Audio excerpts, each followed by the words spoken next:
Hello, Dr. Mona. How are you doing? Fine, thank you. Hello and namaskar to everybody. Dr. Mona, you have the experience in handling coronavirus cases in the US for more than a year. Can you please talk a little bit about your experience? Definitely, certainly, sir. So coronavirus came to all of us as a surprise last year. It created a lot of fear and havoc all over the world, as we know that. But it also taught us a lot of things. Having treated patients who have corona, we have eventually learned that it presents either as mild cases, moderate cases, and then eventually it progresses. In certain cases it progresses to severe, and that's when it really takes a bad turn. Having described this as mild, moderate, and severe, we can go into the stages and how we treated those patients and take it from there. Okay, certainly, we'll get there. There's a lot of information available out there about the evolving virus, and most of our audience is aware of it. But the challenge we face in the current critical situation in India is what decision to make and how to act appropriately and in timely manner, which can save lives. Every action we do or we don't save lives. So let me ask you those crucial questions which are very important for a common man to correctly act. What are the alarming signals for a patient to rush to hospital with or without oximeter? The alarming symptoms would be if they are coughing, and with the cough, they develop shortness of breath and a chest pain, either in the front or the back of the chest, which would prevent them from taking a deep breath. If they have continuous fevers and if they are feeling short of breath, even walking to the bathroom or doing any kinds of activities of daily living, that is when I would really want those patients to get attention, to go out in the field, I mean, to go out to the hospital and get them checked out. That's a very important point. And being aware of these alarm signals and acting on time is a very critical thing that any of us can do to save lives.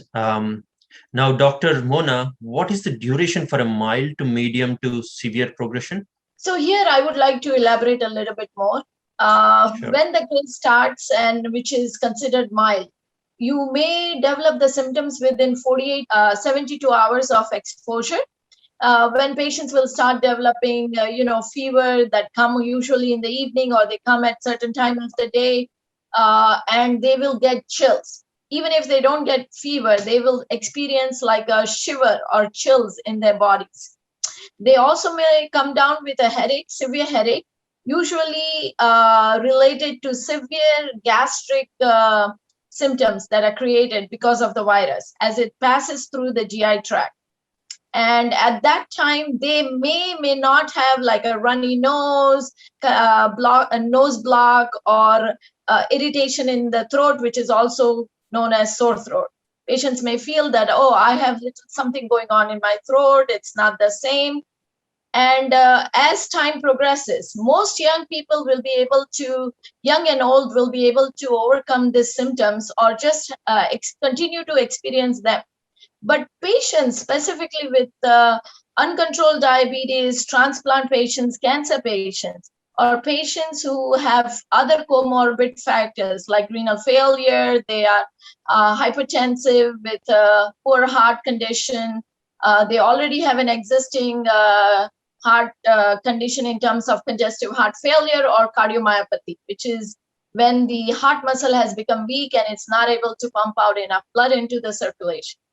So at that, those are the patients who usually are not able to handle it. And those patients quickly, within 3 days to 4 days, progress into a moderate case.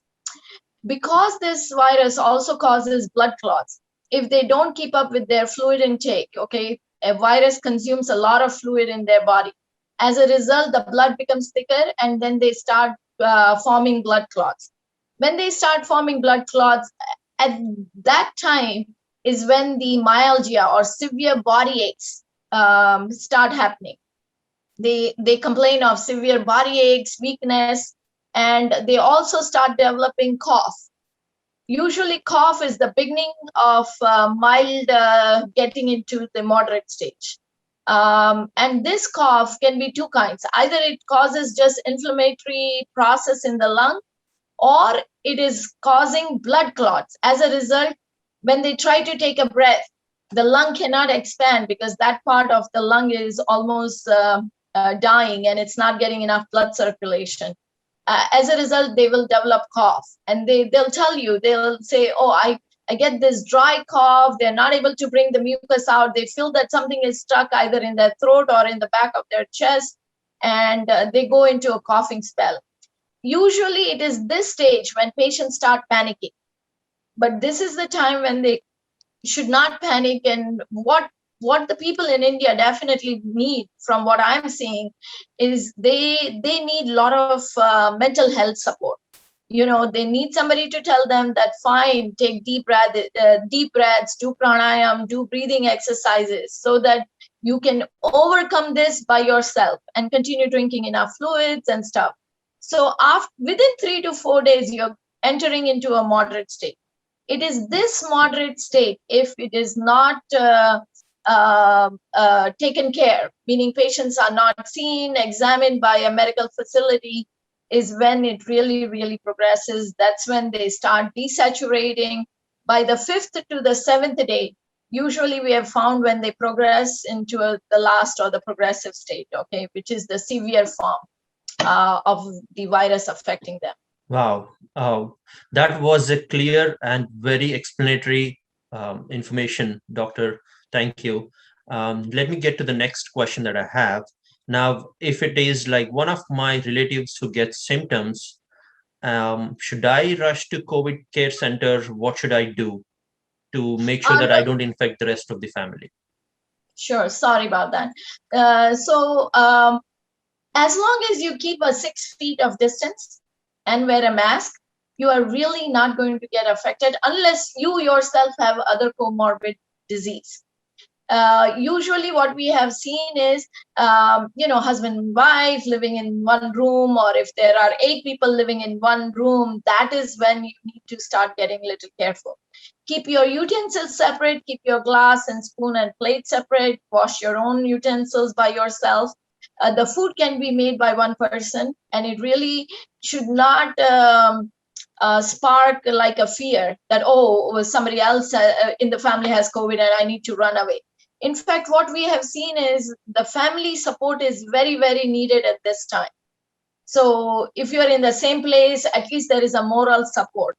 And especially the person who is affected by the COVID disease, they see their family members, they at least feel I'm seeing them, they're not feeling isolated, their fear factor is at least manageable.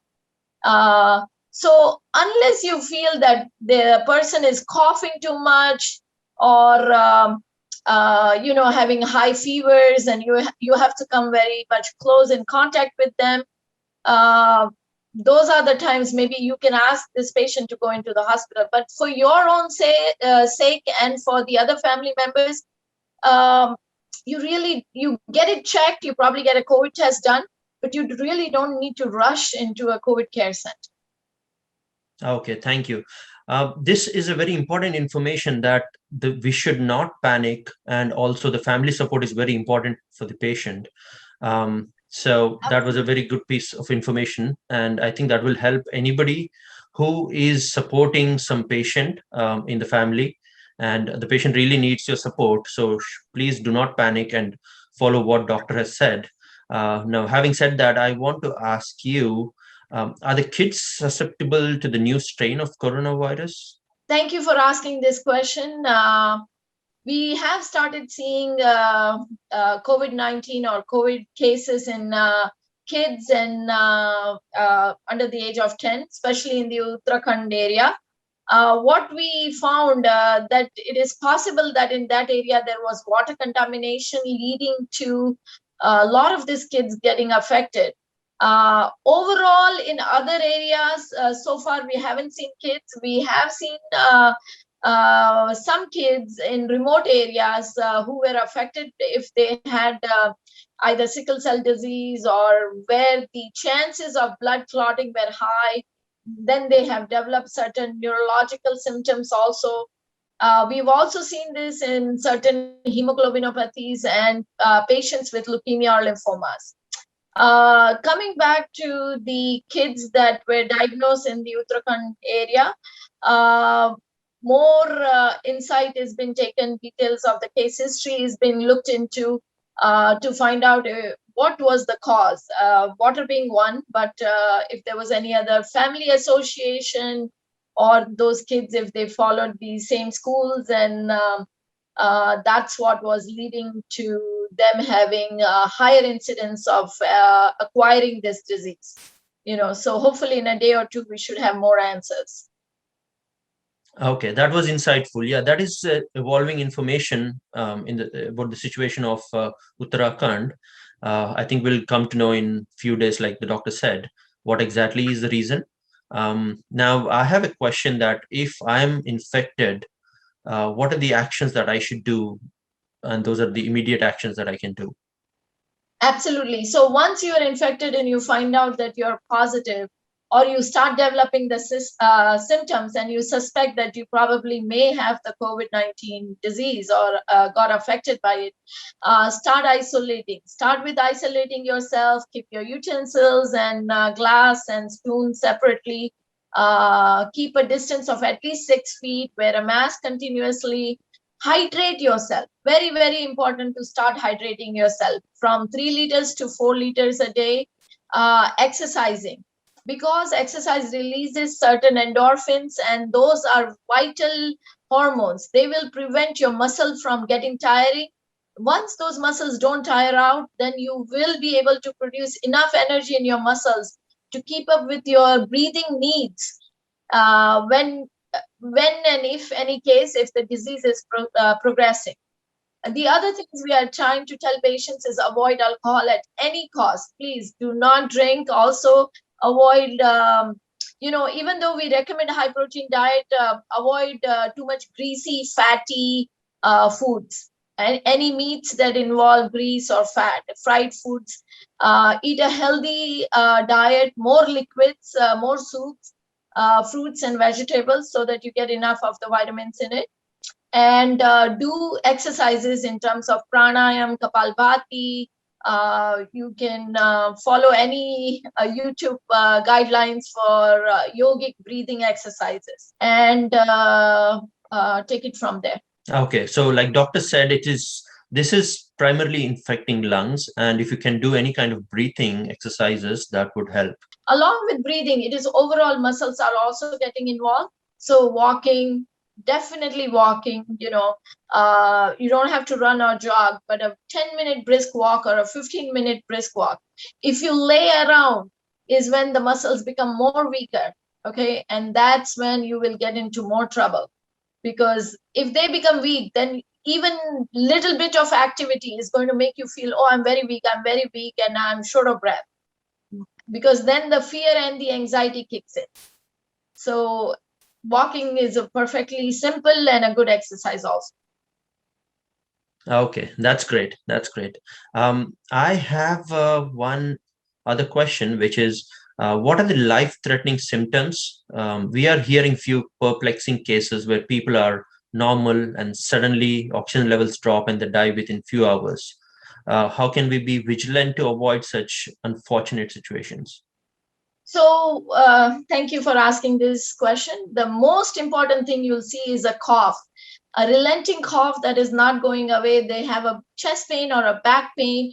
That means what is happening is they look fine, blood pressure, vitals may be fine, but there may be a relative drop in blood pressure. If somebody's blood pressure is hanging around, say 130s, 140s, and now you see a blood pressure of 110, people are thinking, oh, it's normal, but it's not. What they are developing is a large clot in the central part of your vessels, which supply blood to the lungs. And that is the most dangerous one. You can collapse in like no minutes. Okay.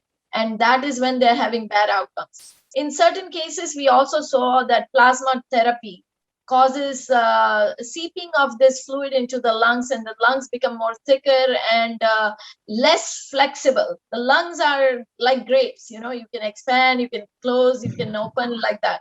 So once they get filled up with fluid, then you have kind of lost the battle. So try to prevent that. Also, what we are observing from all these case studies, Dr. Agarwal, who recently we lost, he is a primary example where he had pleural effusions. He had water collecting by the side of the lung, water is such a solid thing, the lung cannot expand. So slowly your capacity to breathe goes away. And while we know that definitely COVID causes large blood clots and small blood clots and multiple blood clots, it can also cause and affect your heart. As a result, you tend to seep water into your lungs and the lungs become stiffer.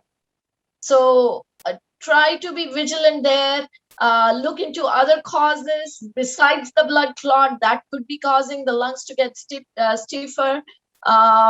They will usually at that time say that if I get up from a lying position to a sitting position, my oxygen drops. Or if I move from my bed or get up and walk a little bit, my oxygenation drops. Those are the factors when you really have to closely watch them, push them to do exercises, assess whether they have any other heart conditions.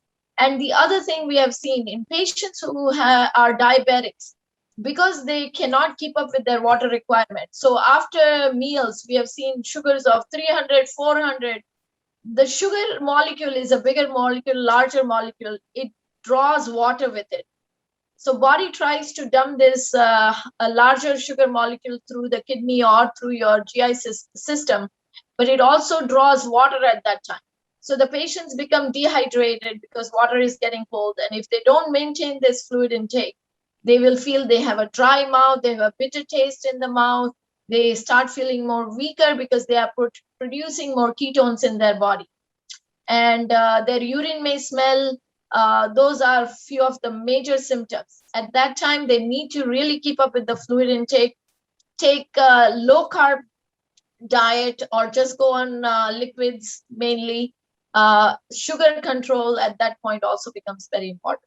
Okay, doctor, that was quite insightful. Considering the current situation in India, I want to know about these scarcity elements where steroids, oxygen, remdesivir, we want to know at what times are they really needed to a patient.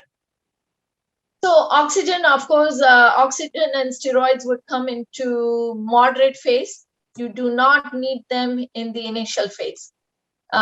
Even remdesivir, we are now pushing it, at least in US, we have been trying to push it only to very severe cases where nothing else has really worked. Then yes, we want to try and give it to them. The way it should be taken also is different. 7 days of treatment is being given in India. That's where you're using up resources. If you don't see a response within 3 days, you can kind of back off, use it for another patient who really needs it. The same goes with oxygenation. If your oxygenation is hanging around 92, walk them, make them do breathing exercises. You really don't need to supplement oxygen at that point. Use it for somebody else who really needs it more. Steroids, basically, it's case by case basis, but once they reach that moderate stage, somewhere around 5 to 7 days, if their lung symptoms becomes really bad, if they were smokers, if they develop airway disease, like a reactive airway disease, at that point, definitely right away start them on steroids. But the key is do not keep them on high dose steroids because of the side effect that it brings. It brings psychosis, it increases the anxiety of the patients, then they start panicking.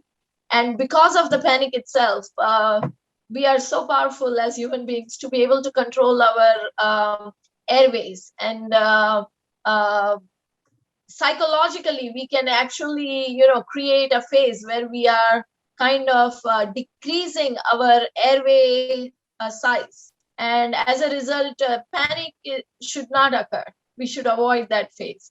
But start steroids, assess it daily, by the second, third day, if you feel it has made a difference, you can start tapering, because it has already made a difference and it's going to stay in your system. It has a good half-life, and you can use them in other patients who need it. Thank you so much, Dr. Mona. This was quite insightful and very useful, to the point, and I'm hoping that this information is very useful to the audience and they can act appropriately based on this.